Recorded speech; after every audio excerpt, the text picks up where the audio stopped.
Welcome to the CFD weekly overview of the global financial markets. The euro continued to move higher last week despite mixed to negative economic data from the eurozone and the European Central Bank's decision to keep interest rates at 0.25%. Analysts point to the fact that the euro's two rivals, the pound and the dollar, were both under pressure last week. The dollar fell on dovish statements from Fed officials last week and upon a much worse than expected jobs report on Friday, which put pressure on the greenback. Some traders believe that we may see as many as 3 interest rate cuts from the Fed this year. On the other hand, this week Goldman Sachs stated it doesn't believe that interest rates will be cut in 2019.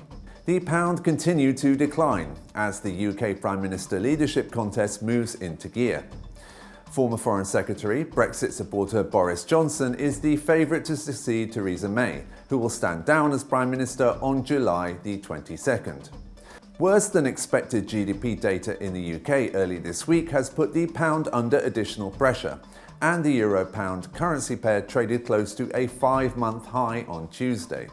The Japanese yen was broadly unchanged, supported by a softer dollar, but fell earlier this week after Japanese Bank Governor CRUDE's statement that the bank has more than enough ammunition for monetary stimulus if necessary.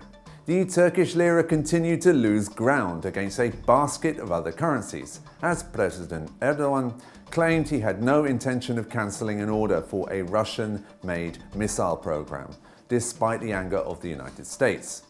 However, losses were somewhat pared ahead of Wednesday's Turkish Central Bank meeting to set interest rates.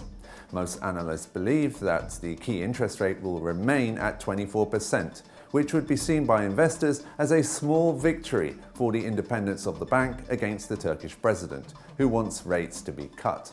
Gold prices climbed last week and hit their highest levels since April at the beginning of this week, but have fallen since as some trade tensions calmed, with Mexico agreeing to improve border security to prevent US tariffs being imposed on the country.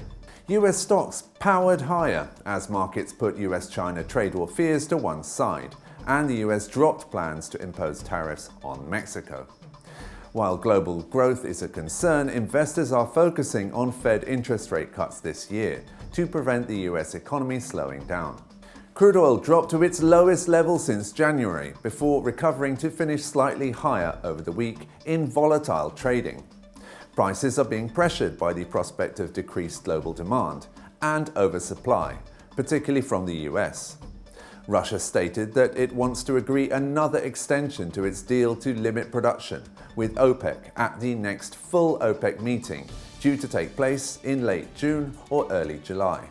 You've been watching the CFD Weekly overview of the global financial markets.